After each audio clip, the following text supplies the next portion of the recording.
In the winter of 1886, Victorian England was gripped by a scandalous and macabre trial that blended love, betrayal, science, and mystery. It was the trial of Adelaide Bartlett, a young Frenchwoman accused of poisoning her husband, Thomas Bartlett, with chloroform. What made this case so compelling was not just the alleged murder itself, but the bizarre circumstances surrounding it. A marriage described as peculiar, a husband who encouraged his wife to develop an intimate friendship with another man, a bottle of chloroform bought under suspicious circumstances, and finally Thomas Bartlett found dead in his bed on the first morning of the new year. The newspapers called it the chloroform mystery. The courtroom buzzed with whispers, and in the end, the verdict shocked a nation. This is the story of Adelaide Bartlett, the woman who may have committed the perfect Victorian crime, or who may have been entirely innocent. Adelaide Blanche de la Tremouille was born in France in 1855. Little is known about her early life, but by the 1870s, she was living in England, where she caught the attention of a wealthy grocer named Thomas Edwin Bartlett. Thomas was 30 years older than Adelaide. He was deeply religious, prosperous, and by all accounts, eccentric. Despite the age gap, the two married in 1875. But from the very beginning, their marriage was far from ordinary. Friends described it as strange and unnatural. Thomas, perhaps influenced by strict religious notions or perhaps due to his own desires, allegedly insisted that their marriage be unconsummated. He even encouraged Adelaide to pursue platonic friendships with other men. It was a union of contradictions, strict morality on one hand, and a willingness to blur boundaries on the other. This unusual arrangement would soon draw another figure into their lives, one whose presence would change everything. In 1881, Adelaide met Reverend George Dyson, a young Methodist minister. He was kind, intellectual, and attentive, the opposite of her eccentric husband.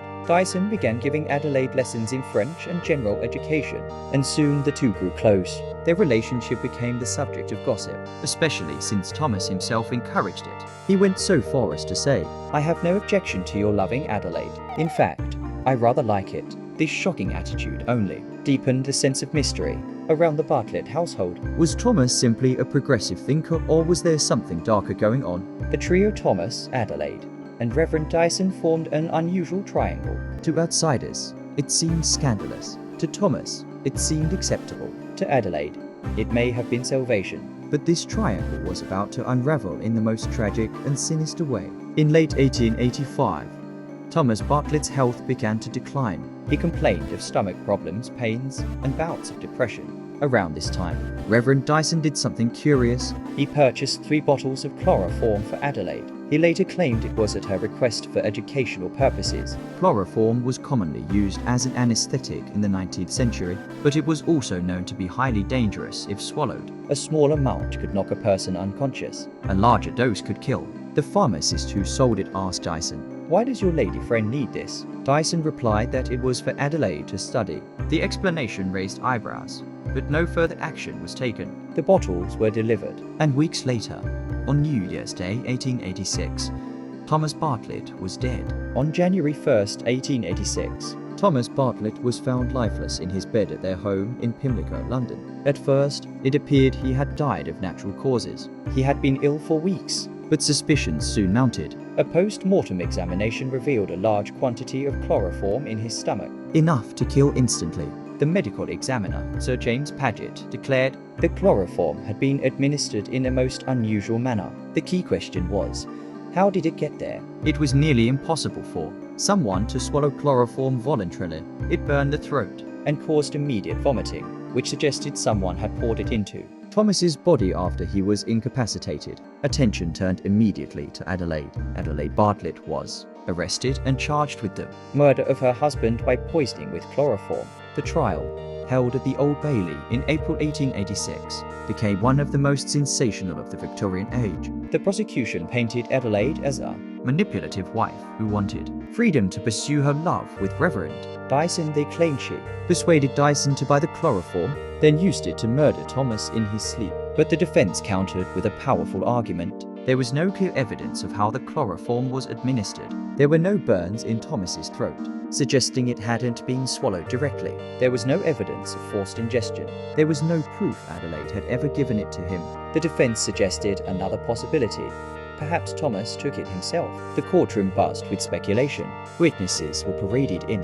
Adelaide, dressed in black, sat calm and composed, occasionally dabbing her eyes with a handkerchief. Newspapers described her as the picture of innocence. After days of sensational testimony, the jury retired to deliberate. Hours later, they returned with a stunning decision. Adelaide Bartlett was acquitted. She was a free woman. The judge, however, gave a remarkable statement. He declared that Adelaide's acquittal did not prove her innocence. It only proved the prosecution had not solved the mystery. One barrister famously remarked, "Now that Adelaide Bartlett has been acquitted, she should tell us, for the sake of science, how she did it." The crowd roared with laughter, but the mystery remained. After her acquittal, Adelaide vanished from public life. Some say she remarried and moved abroad. Others claim she lived quietly in England until her death in 1905. Reverend Dyson also faded into obscurity. He resigned from the ministry and lived in shame, his career destroyed by association with the scandal. As for Thomas Bartlett, he was buried quietly, his death certificate forever marked with uncertainty. The case entered legend as one of the greatest unsolved mysteries in Victorian criminal history. Historians and criminologists have debated the case for over a century. Theories include: 1. Adelaide murdered him. She may have carefully administered chloroform in a way science still doesn't fully understand. 2. Thomas committed suicide. A man trapped in an unhappy marriage may have taken the chloroform himself. 3. An accident. Thomas may have ingested chloroform by mistake, thinking it was medicine. Each theory has its flaws. Each leaves unanswered questions. And so the case of Adelaide Bartlett remains unsolved. The chloroform mystery of 1886 was more than just a criminal trial. It was a window into Victorian society, its obsessions with morality, gender roles, and scandal. Was Adelaide Bartlett a clever killer who escaped justice, or a tragic woman trapped by suspicion and gossip? We may never know. Thank you for watching Crimes Through Time. If this story fascinated you, make sure to hit the like button and subscribe for more journeys into history's darkest mysteries. And tell us in the comments, do you think Adelaide Bartlett was guilty, or was she unfairly accused because of her unusual marriage? We'll see you in the next episode. Until then, stay curious and stay safe.